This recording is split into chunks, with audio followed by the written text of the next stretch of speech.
Ok, como en los días de Noé, vamos a estar hablando, y ahí está el texto base cuando Jesús habló, Mateo 24:37, es el texto base al 39. Mas como en los días de Noé, así será la venida del Hijo del Hombre, y no bebiendo, casándose y dándose en casamiento hasta que el día en que Noé entró en el arca, y no entendieron hasta que vino el diluvio y se los llevó a todos. Es marcado ahí, y no entendieron hasta que vino el diluvio y se los llevó a todos. Así también será en la venida del Hijo del Hombre. Esa es la clave. Estoy hablando de escatología. Así también será la venida del Hijo del Hombre. Es decir, la gente no va a entender. La gente estará como en los tiempos del diluvio. La gente estará pensando, viviendo una vida muy apartada, muy lejos de Dios, fuera de toda voluntad de Dios. Y no entendieron hasta que vino el diluvio. Y entonces vieron la realidad y se dieron cuenta de esa realidad en la cual se encontraban. ¿Cómo vivía la gente en los días de Noé? Hagamos un análisis breve. Reproduciéndose, multiplicándose sin temor de Dios, fraternizándose entre cristianos y mundanos, es decir, no había diferencia alguna, haciendo todo tipo de maldad, influenciados por Satanás. Y los descendientes de Set, un hombre justo que era el sustituto de Abel, empezaron a casarse con los descendientes de Caín. Estas uniones entre creyentes y no creyentes produjeron hijos malvados, ahí de renombre. Ahora, vea cómo era eso en esos días. Y entonces los pensamientos y los planes de las personas eran siempre malvados, y Dios fue afectado por la condición y la vida de sus hijos. Hablo de sus hijos, los descendientes de Set, mas no los descendientes de Caín. Porque aquí hay que diferenciar. La gente dice, todos somos hijos de Dios. No es cierto. No es cierto. Todos somos creación de Dios, sí es verdad. Pero hijos de Dios no todos, sino aquellos que reconocemos a Jesús como Señor y Salvador de nuestras vidas y tratamos de vivir una vida de acuerdo a lo que dice su palabra. Ni siquiera somos perfectos, pero tratamos de esforzarnos para vivir de acuerdo a lo que dice su palabra. Entonces vea la realidad cómo estaban. Génesis capítulo 6 ahora, versículo 1. Y aconteció que cuando comenzaron los hombres a multiplicarse sobre la faz de la tierra, les nacieron hijas. Y que viendo los hijos de Dios que las hijas de los hombres eran hermosas, tomaron para sí mujeres, escogiendo entre todas ellas. Las hijas, los hijos de Dios buscaron mujeres entre las hijas de los hombres. Los hijos de los hombres buscaron mujeres entre los hijos de Dios.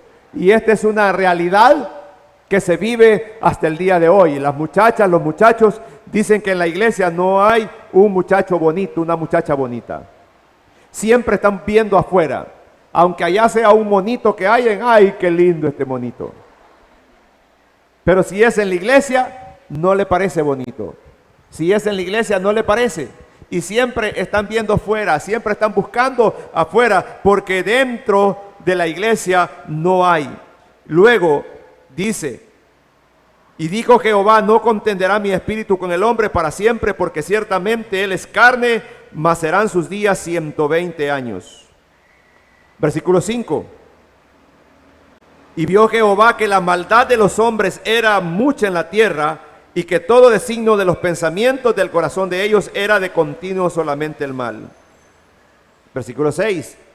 Y se arrepintió Jehová de haber hecho hombre, y le dolió en su corazón. Y dijo Jehová, raeré sobre la faz de la tierra a los hombres que he creado, desde el hombre hasta la bestia y hasta el reptil y las aves de los cielos, pues me arrepiento de haberlos hecho. Pero ¿qué pasó? En el siguiente versículo. Pero Noé halló gracia ante los ojos de Jehová. Los hijos de Dios habían perdido su relación, apartándose de sus principios y de la voluntad, pero Noé halló gracia. Voy a ir breve porque solo es un repaso. Noé halló gracia. Ahora entiende lo que significa hallar gracia ante los ojos de Dios.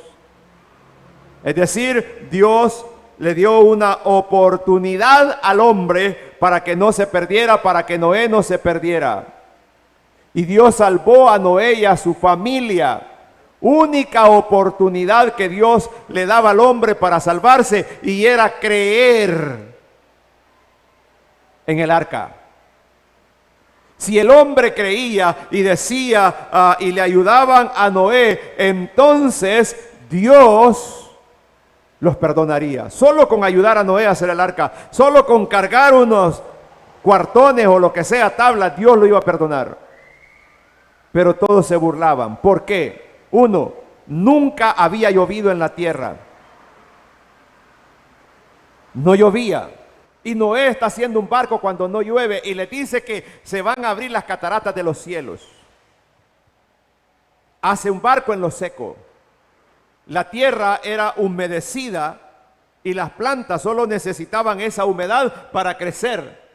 Pero la tierra era humedecida. Entonces ellos dicen, nunca ha llovido, ¿cómo es que va a haber lluvia, diluvio, si nunca ha llovido?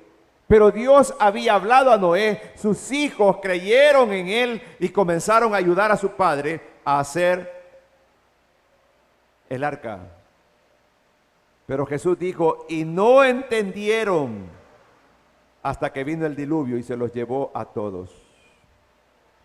Quiero que vea este video, por favor.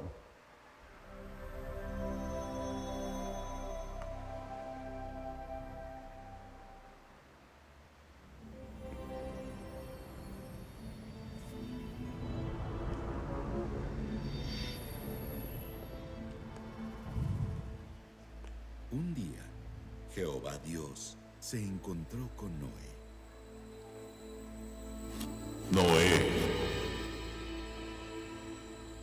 Noé. Oh, mi Señor. He decidido poner fin a toda carne, porque la tierra está llena de violencia por causa de ellos. Y he aquí, voy a destruirlos juntamente con la tierra. Hazte un arca de madera de ciprés. Harás el arca con compartimientos y la calafatearás por dentro y por fuera con brea.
Tras el diluvio, murió todo ser vivo que respiraba sobre la tierra, excepto los 8 miembros de la familia de Noé y todas las especies de seres vivos que estaban en el arca.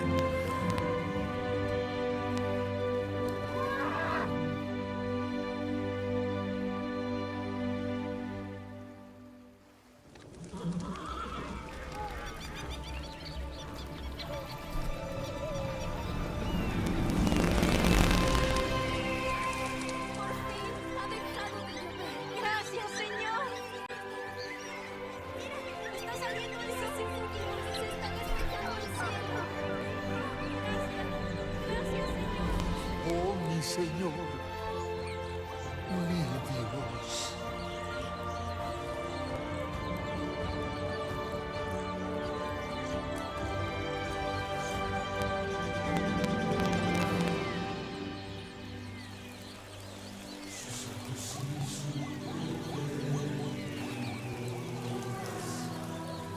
Han continuado multiplicándose sobre la tierra hasta nuestros días.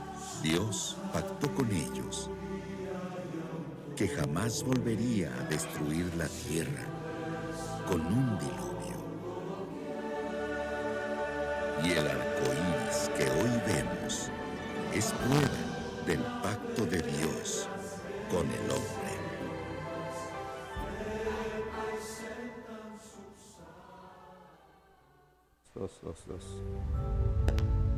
Ahora, ese símbolo que usted vio del arco iris, ¿para qué se ocupa ahora?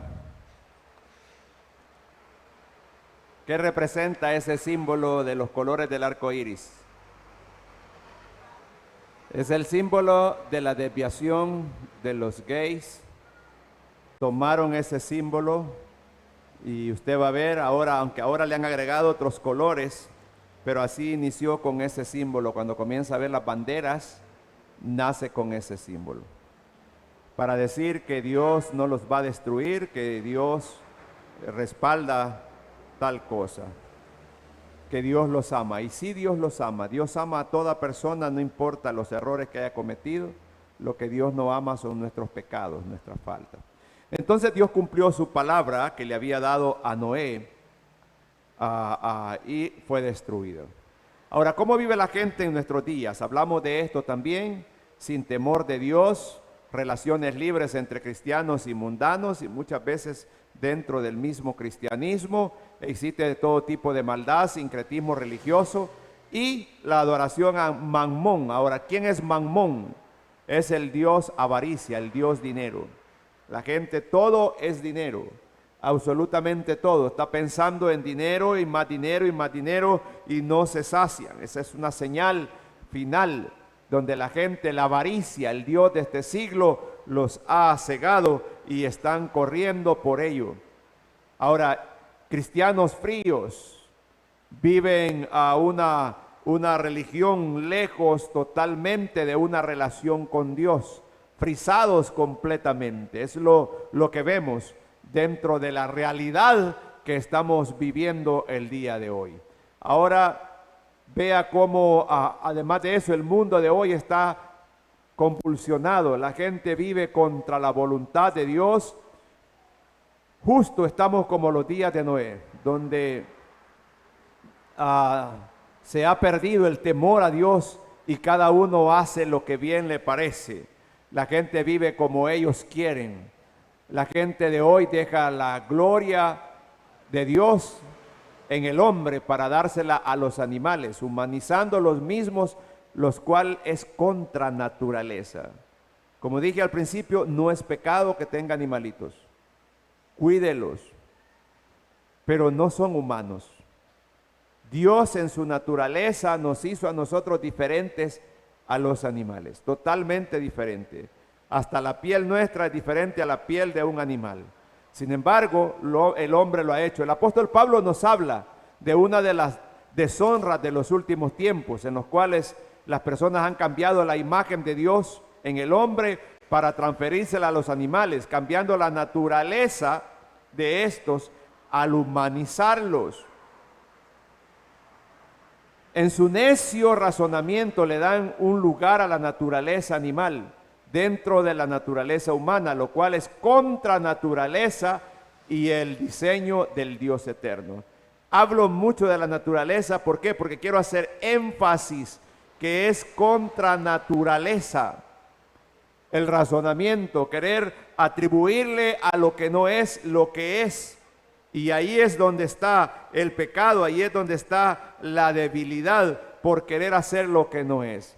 Entonces, Pablo lo expresa así: pues habiendo conocido a Dios, no le glorificaron como a Dios, ni le dieron gracias, sino que se envanecieron en su razonamiento y su necio corazón fue entenebrecido. Profesando ser sabios, se hicieron necios y cambiaron la gloria del Dios incorruptible en semejanza de imagen de hombre corruptible, de aves y de cuadrúpedos y de reptiles. Ahora vea, cambiaron la gloria de Dios, y ese es el problema, que cambiaron la gloria de Dios incorruptible. Ahí está la deshonra que el hombre está haciendo al cambiar lo que Dios ha creado, lo que Dios ha hecho. Ahora, vea lo que pasa y observe este video con mucha detención y dése cuenta de la realidad en la cual el hombre ha caído, y al verlo usted va a hacer su análisis. La relación del humano con los perros lleva miles de años. En algún punto de su evolución, ambas especies se adaptaron para ser compañeros de caza, para proveerse mutuamente de protección y para, ¿por qué no?, hacerse compañía. Sin embargo, conforme avanzó esta historia de convivencia interespecies, las cosas se salieron un poco de control. Y fue así como unos perdieron el camino y respondieron mal, muy mal a la pregunta, ¿tú y yo qué somos?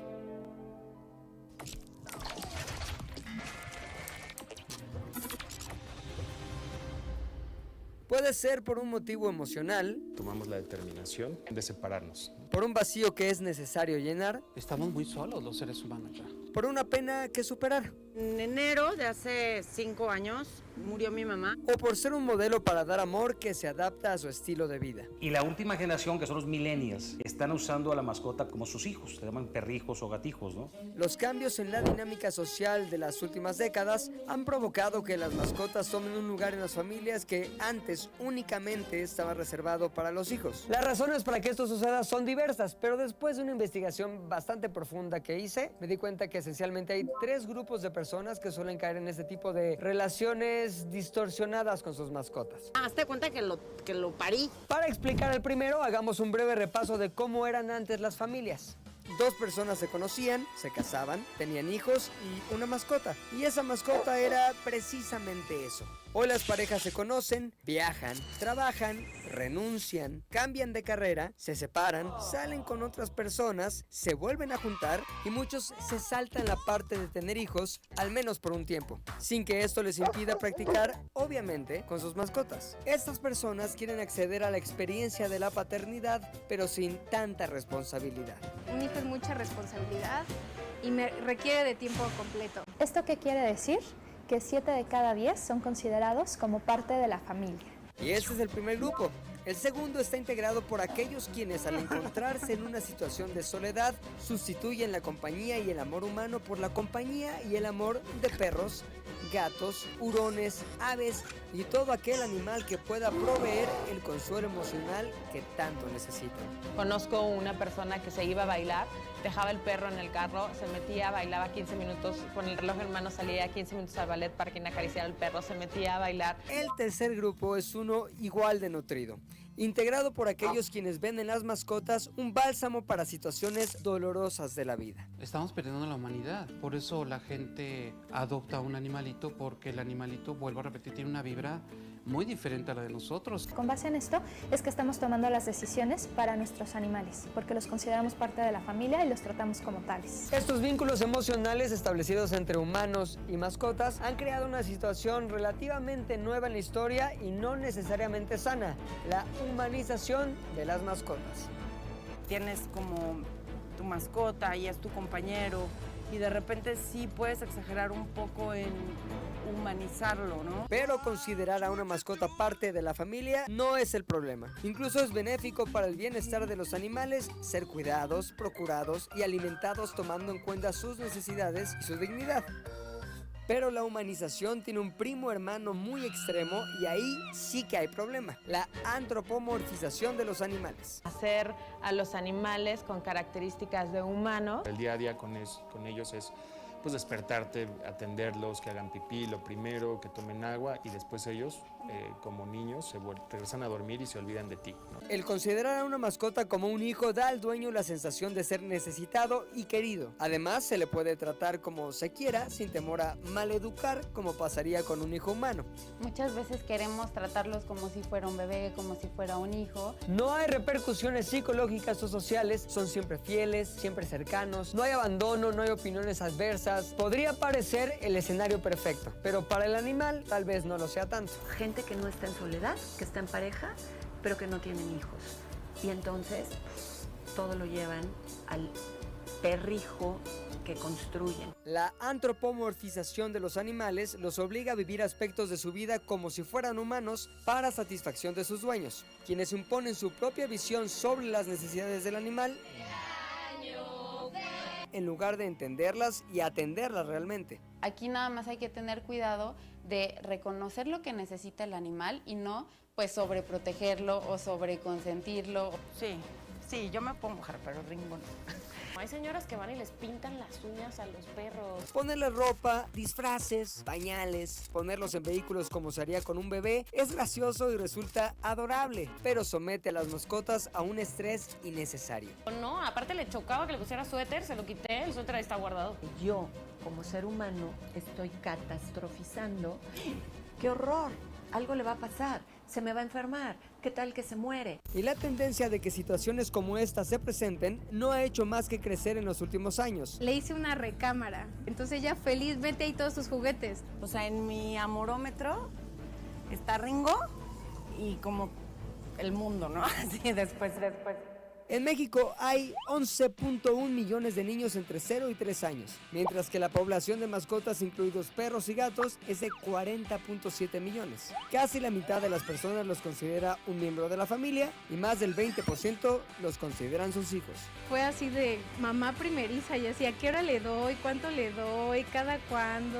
Y en consecuencia, los productos y servicios que los dueños de las mascotas consumen por quererlos mucho más como parte de su familia, pues son mucho más especializados. Tanto amor, consideración y preocupación por parte de los papás de las mascotas abre una oportunidad, la oportunidad de vender. Pues antes además se les daban las vacunas. Y ahora hay vacunas, hay pastillas para tranquilizarlos, calmantes, muchas cosas. El segmento de mascotas en México vale alrededor de 2,000 millones de dólares anuales. Una gran parte de ese mercado tiene que ver con alimentos normales y premium, productos de limpieza, pero un porcentaje cada vez más grande y que sigue creciendo tiene que ver con artículos considerados de lujo o de moda. Servicios, nomás lo bañabas.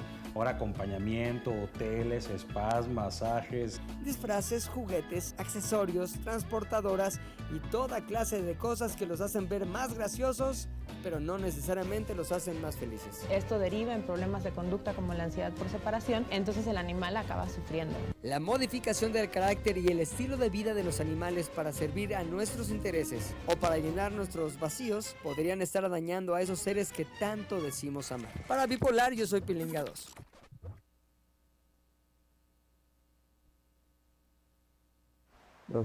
Ok, ahí le paso un video, no quise yo hablar directamente, sino poner un video de la realidad que se vive en países como México, Costa Rica, por ejemplo. Yo estuve en Costa Rica en uno de los centros comerciales más de lujo y se veía más mascotas que personas.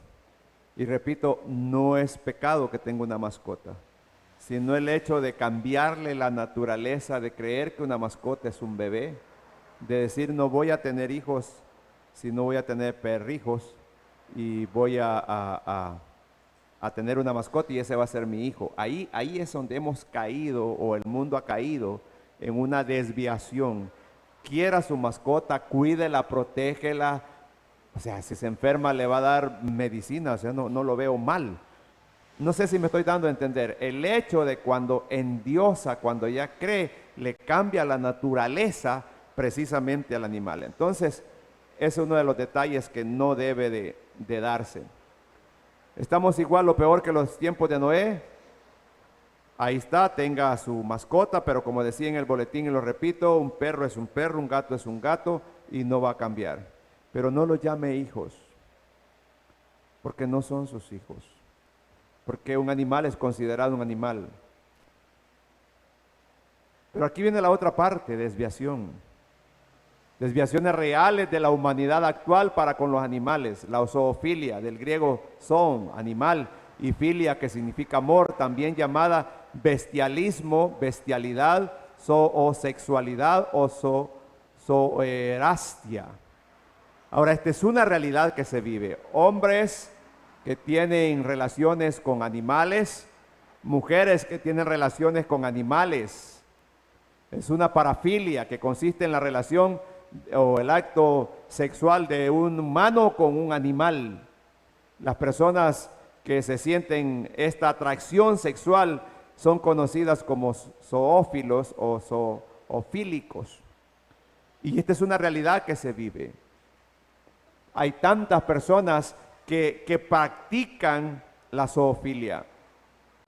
Hay muchas personas. Aún si usted busca en internet, va a encontrar videos que muchos han sido censurados últimamente por razón de personas teniendo relaciones sexuales con animales. Ahora la pregunta es, ¿estamos como en los tiempos de Noé o estamos peor? Estamos haciendo cosas o la gente está haciendo cosas que no debe de hacer, que a simple vista, hermano mío, esto está publicado, yo lo he bajado de internet, eso es público. O sea, estos son los extremos donde usted ve, y claro, no les iba a poner una escena donde mujeres están teniendo relaciones sexuales con perros, y eso es real, eso se vive. Entonces, ¿por qué? Por el hecho de las desviaciones del temor. Ahora, si llegamos a la otra parte que ya conocemos acá, eso es peor todavía, donde vemos hombre con hombre, mujer con mujer, y todas estas son desviaciones igual que los tiempos en los que vivía Noé. El mundo se ha alejado de Dios. Ahora, Jesús dijo que estarían llevando una vida desenfrenada en estos tiempos de Noé, y ahí vemos el mundo actual.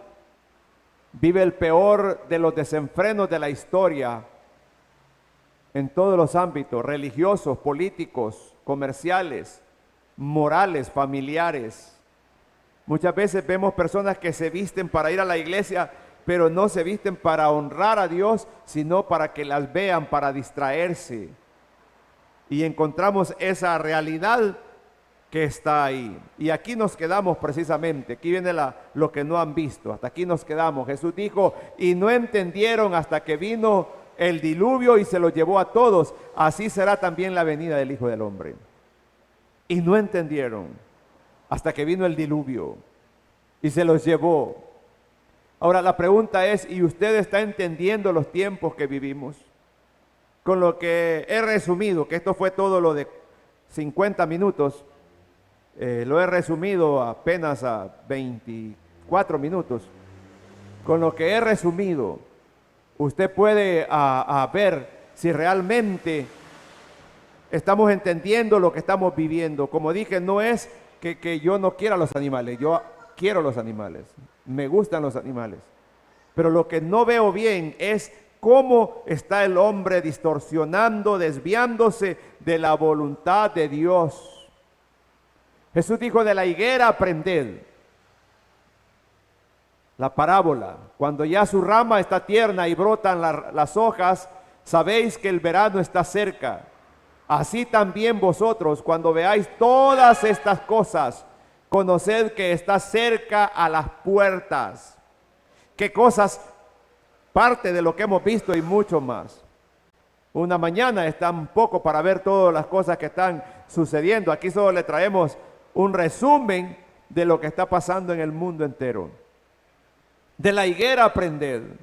Ahora la higuera simboliza al pueblo de Israel, desde luego.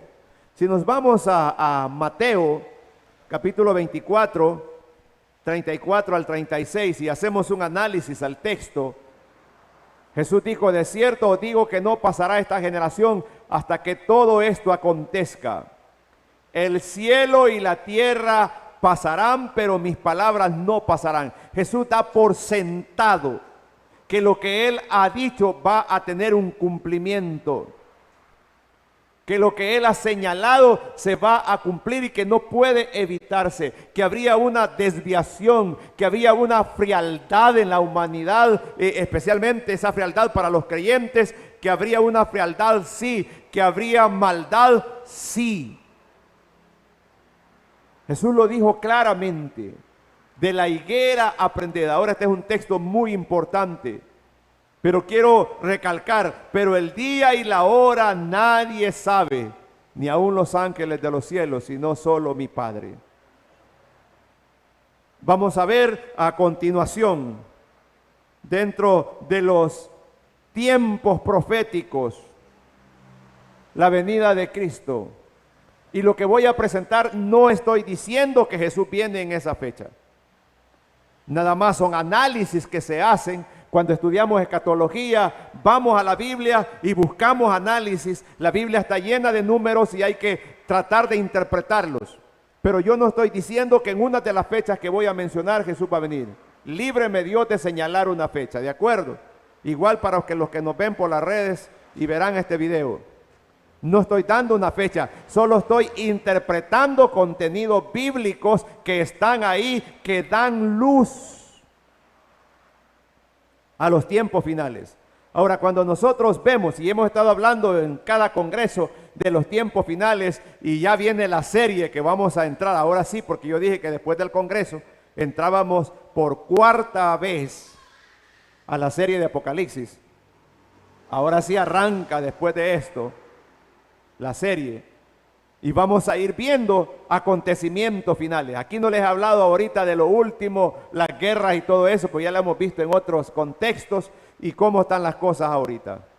Usted sabe los últimos movimientos que han habido en Israel. O sea, está fuerte esto. Estamos a una posible guerra del mundo, mundial. Posible, no estoy diciendo que va a ser. Posible. Pero ahorita hay desacuerdos y todo. Entonces, veamos qué nos dice la Biblia. Hay algo que no podemos pasar por alto. Israel se constituye en Estado el 14 de mayo de 1948. Es decir, para que Israel sea una potencia mundial, tenía que ser considerado como un país independiente, como una nación independiente. Y es lo que tenemos el día de ahora. El problema de la guerra en el Medio Oriente por intereses para que también se ceda a otro grupo parte del territorio. Y esa parte del territorio es la que define absolutamente las condiciones, y esa es una parte política donde entran las naciones. Ese 14 de mayo de 1948, Israel a nivel mundial es declarado un Estado libre, independiente. Por lo tanto, al ser Estado independiente, tiene sus leyes, tiene sus normas. Pero Israel comete el error que cometió desde que Dios lo llevó a su tierra, tierra prometida. Y es que el enemigo está dentro. Y cuando el enemigo está dentro, no puedes luchar contra tu propio enemigo. Se lo voy a poner claros. Nosotros como salvadoreños lo vivimos cuando vivimos la guerra, ¿se recuerda? El enemigo estaba dentro. Y era una guerra interna por intereses políticos, intereses de bien, hasta que se llegó a un acuerdo. Pero personas inocentes murieron, personas con ilusiones de querer un país mejor, murieron, lo tuvieron y tuvieron la oportunidad, y al final vemos el caos en el que el país cayó. Que todos los que lucharon no lograron nada, muchos de ellos. Entonces, ¿por qué? Porque solamente son ideales que la gente tuvo, pero que a la hora de beneficiar no hubo. Pero bueno, el 14 de mayo Israel es considerado Estado. Y Jesús dijo: no pasará esta generación antes que las cosas pasen. El cielo y la tierra pasará, pero no pasará esta generación antes que todo esto acontezca. Ahora, este término Últimamente algunos han tratado de interpretarlo y decir, bueno, pero si eso fue en 1948 y Jesús hablaba de esa generación, de ese momento, esos ya murieron, no es cierto. Porque Jesús está hablando de esa generación naciente en 1948, no de los que están haciendo pacto. Porque esa es una generación que ya había nacido antes. Y es ahí donde vienen las confusiones de los términos. Jesús está hablando de esa nación cuando nace Israel como Estado. Esa generación que nace a partir de ahí es la generación profética. Dentro de los contextos. Ahora, los que fueron a hacer el trato y que llevan a Israel hasta constituirlo en Estado, pudo ser personas ya de 70, 60 años. Esa generación se quedaba, al igual que la generación cuando salieron de Egipto, ¿se recuerda? Toda esa generación que salió de Egipto se quedó, a excepción de Josué y Caleb, que fueron fieles y Dios les permitió ver la tierra prometida, les dio larga vida. Entonces, cuando hablamos de esa generación, si nos vamos nosotros a 1948, a la fecha, ¿cuántos años han pasado? Use la calculadora. 76 años. ¿Y cuánto es el promedio de vida según lo que la Biblia nos dice? Ah, muy bien. Salmos 90:10 nos dice que la edad es de 70 años y los más robustos hasta 80. Es decir, todavía tenemos gente viva de esa generación, de los que nacieron en 1948. Todavía en Israel hay gente, ya están mayores, sí, pero ahí está esa generación. No se ha terminado. Ah, bueno, entonces, si nosotros lo vemos desde ese punto de vista, lo que significa es que esa generación de 1948 está viva y se cierra en el 2028. No estoy diciendo que Cristo va a venir en esa fecha. Por favor, que quede claro, no estoy diciendo ni dando fecha. Estoy hablando de la generación, de contextos históricos. Eso es si esa generación vive 80 años. Ah, pero no olvide la generación de Abraham. Y la generación de Abraham de la promesa con Isaac, ¿de cuántos años era? De 100 años. ¿Me estoy dando a entender? Entonces, si comenzamos a hacer números, estamos hablando de una generación que fue de 100 años, una promesa. Lo que se hace como escatólogo es tomar lo que dicen los textos bíblicos, pero no podemos asegurar fechas, porque eso solo está en el pensamiento de Dios. Ahora, si eso es así, entonces esta prolonga un poquito más, pero por causa de los escogidos, los días serán acortados. Y no nos dice cuánto tiempo. Ahora bien, vamos a ir a otros detalles. Como dije, aquí solo se hace análisis.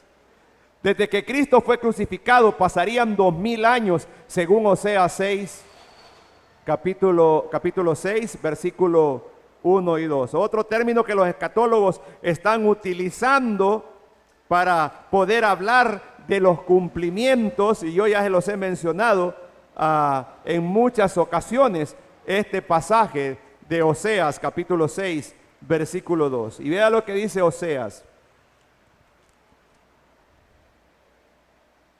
Venid y volvamos a Jehová, un llamado, porque Él arrebató, habla de arrebatamiento, y nos curará, hirió y nos vendará, nos dará vida después de 2 días, y el tercer día nos resucitará y viviremos delante de Él y conoceremos y proseguiremos en conocer a Jehová.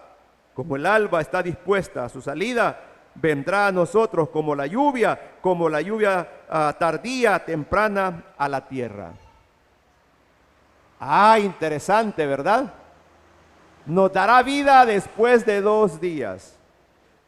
Y si vamos a Pedro, Pedro dice que para el Señor, segunda Pedro 3:8, para el Señor un día es como 1000 años. Y 1000 años como un día. Es decir, cuando se hace un análisis, entonces esos 2 días, ¿de qué está hablando?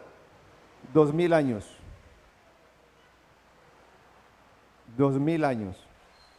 Ahora bien, si seguimos analizando según lo hacen estas personas, Génesis 6:3, Dios le dio a aquella población, aquí solo son números, no estoy diciendo que esto va a ser así, solo son análisis. Dios le dio a aquella población 120 años, ¿recuerda? 120 años él predicó. ¿Se recuerda que lo cantamos? Entonces, Dios le da 120 años de oportunidad. Pero resulta que desde el principio Dios se mueve a través de fechas. Y cada 50 años hay un jubileo. Resulta que si usted multiplica 120 por 50, le da 6000 años. ¿Y cuánto tiene ahorita la existencia humana? 6000 años. Como dije, no estoy diciendo que es así, solo son análisis que se hacen de los tiempos. Desde Adán y Eva son a Cristo son 4000 años, más 2000 del pueblo gentil, que es la obra del Espíritu Santo, hacemos 6000 años. Y entonces dice a los escatólogos, por donde quiera que vayamos, encontramos un cierre de 6. Y me llama la atención porque cuando hablamos de 6, estamos hablando del número de hombre. Y el número 6 representa a Roma, que es el último imperio de aquel momento y es el que va a resurgir. Roma como imperio. ¿En qué? En el apoyo al anticristo. El anticristo no viene de Roma. Pero Roma, a través del falso profeta, le brinda todo el apoyo a ese hombre, al hombre de pecado, para que pueda gobernar la tierra. Entonces, hermanos míos, estamos próximos a la venida de Cristo. Próximo. Pero aclaro, nadie sabe el día y la hora. Nadie puede dar una fecha. Ahora, lo que acabo de presentarles son análisis que hacen los estudiosos de que todo apunta a un 6. Y estamos en el cierre de 6000 años. ¿Cuándo se cierran? Con la última generación. Es más, también se cierra, decía otro escatólogo, con la celebración que vamos a hacer en Asamblea de Dios a nivel de todo el mundo, el año 33. Porque ahí se cumplen 2000 años de que Cristo resucitó. Y esa era otra interpretación que me llamaba mucho la atención por el hecho de la profecía de Daniel de las 70 semanas. Y cuando usted comienza a ver las 70 semanas y las va sumando, así como les puse ese ejemplo ahí de ir sumando, exactamente le tira 6000 años.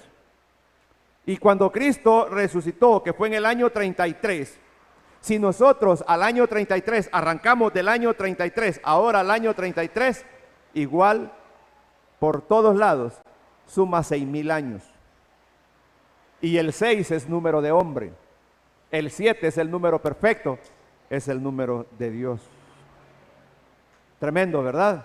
Entonces, estos son números, estas son interpretaciones que se hacen para ver, analizar, prepararse, orientar acerca de la venida del Hijo del Hombre.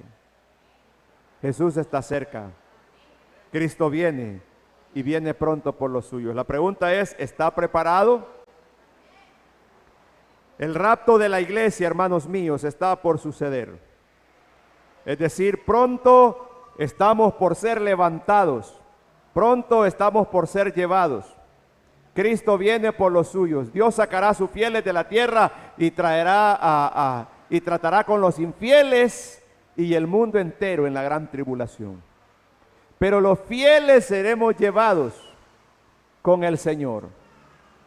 Pero aquí viene una pregunta. ¿Está seguro de su salvación usted? ¿De verdad? ¿O se va a quedar? ¿Qué piensa? El arrebatamiento está a las puertas. Pero ahí viene la pregunta, ¿quiénes seremos salvos? La respuesta es todos los hijos de Dios. Pero ¿quiénes somos los hijos de Dios? ¿Quiénes son los hijos de Dios? Ahora, para eso tiene que ir a Romanos, capítulo 8, versículo 14. Dice que los hijos de Dios son los que son guiados por el Espíritu. Pero ¿qué significa ser guiados por el Espíritu? Es no vivir según los deseos de la carne, sino según los deseos del Espíritu. Pero muchas veces nosotros vivimos según los deseos de la carne y no según los deseos del Espíritu. Hay un descuido espiritual. El creyente de la actualidad está más enfocado en lo profesional que en lo espiritual. La iglesia y Dios espera es para cuando haya tiempo. Pero está más enfocado en lo material. Hablábamos de Mamón, que es una de las desviaciones fuertes el día de hoy. ¿Dónde está lo espiritual entonces? ¿Cuál es la realidad que vivimos dentro de los templos? ¿Cuál es la realidad en la cual nos encontramos ahora? Ahora, esta es una de las realidades que estamos viviendo en los tiempos actuales nosotros. Vea, adoradores, predicadores, servidores. La mejor manera de venir a adorar así. La mejor manera. Ahora, él se disfrazó, él es pastor y ha hecho un video, se disfrazó así para decir, para ilustrar su mensaje. Quise tomarlo y por ello quiero aclarar la situación porque lo tomé de un video que él está haciendo, le capturé la foto, porque él se disfraza, se pone un pants y se pone una camisa y una corbata y todo disfrazado para decir, así está la iglesia hoy. Entonces me llamó la atención porque es parte de lo que yo estoy hablando. Y dije, voy a ocupar su foto. Entonces él está con pants ahí, una corbata, una playera, y dice, así estamos ahora. Queremos adorar a Dios y llamar la atención. Servidores que queremos nada más llamar la atención. Mujeres que quieren llamar la atención pero estar en el altar. Eso es lo común ahora. Esa es la realidad que vivimos. Aquí somos anticuados en el templo de Betel porque las hermanas tienen que usar falda o vestido para cantar, porque en otras iglesias, oiga, con solvencia se lo digo, ya se canta en licra y hasta en ropas, imagínense usted. Y están en las redes sociales, búsquenlas. Ahora, ¿qué es eso? Es falta de respeto al eterno Señor Jesucristo. Y eso no se puede permitir. Porque es una falta de respeto. No venimos a un show, venimos a la casa de Dios a adorar al eterno y sublime Rey. No venimos a un show. Venimos a adorar a Dios. Ahora, ¿qué es lo que quiero? Llamar la atención con mi vestimenta, que me vean, o vengo a adorar a Dios. Si vengo a adorar a Dios, entonces debo presentarme lo mejor. ¿Por qué? Porque es para mi Rey, es para mi Señor. Porque no quiero que me vean a mí. ¿Qué dijo Juan? Necesario es que Él crezca y que yo mengüe.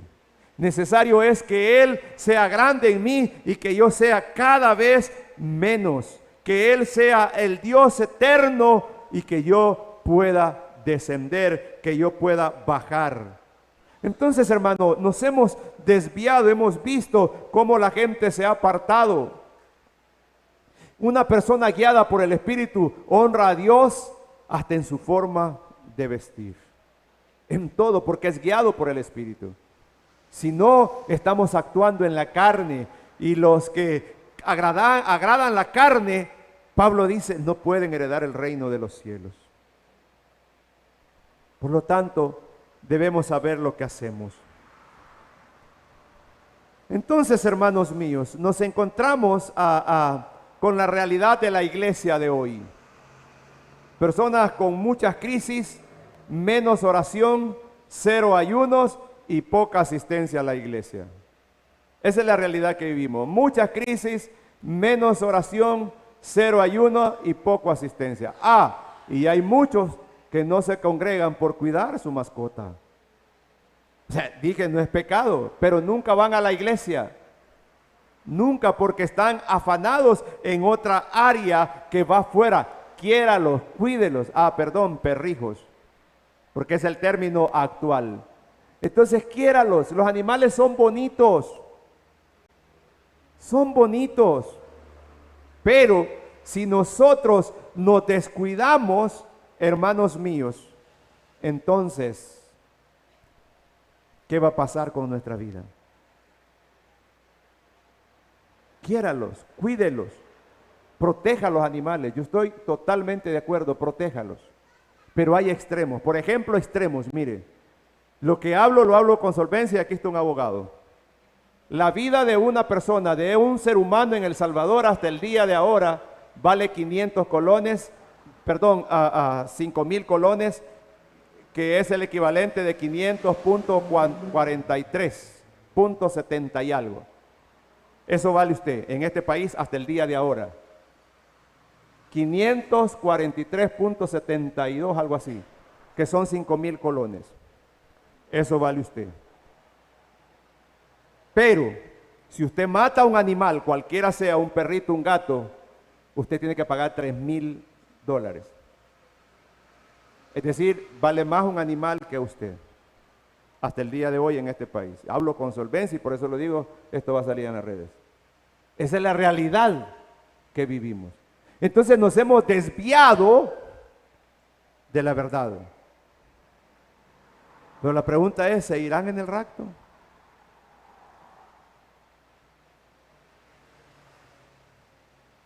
Hermanos míos, vemos tantos creyentes decepcionados con Dios. Muchos han dejado de congregarse porque Dios no les dio la respuesta que esperaban y lo culpan porque no complació su capricho. Dios, es que yo te pedía tal cosa y no me la diste. ¿Y para qué voy a ir a la iglesia? ¿Para qué? ¿Por qué voy a ir a la iglesia si Dios no me dio lo que yo quería? ¿Acaso Dios está obligado a complacer sus caprichos? ¿O los míos? Dios, es santo y sublime, y Él sabe lo que nos conviene o lo que no nos conviene. Pero cuántas veces la gente se enoja y dice, pues no voy a la iglesia porque Dios no hizo lo que yo le pedí. He encontrado tantos casos evangelizando así. Dios no hizo lo que yo le pedí. Es que no vas a forzar a Dios. Dios, es santo y Él hace su voluntad donde quiera, cuando quiere y como quiere. Porque Él es Dios. Él es eterno, el sublime, el que todo lo puede. Entonces, enojarse porque Dios no le dio la respuesta no es sabio. Y finalmente, hermanos, ¿realmente estamos como en los días de Noé? ¿Qué piensa usted? Pero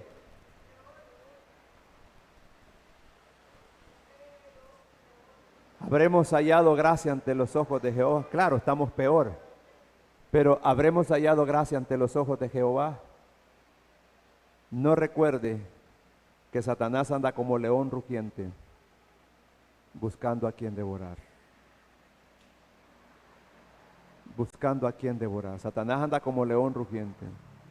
Al presentarle esta parte como algo profético de los últimos tiempos, la única intención es decirle, por todos lados por donde le busquemos, estamos viviendo tiempos finales. Por donde querramos enfocarnos, estamos viviendo tiempos finales. Por donde querramos hacer números, por eso le ponía ahí unos números, estamos viviendo finales, según la profecía bíblica.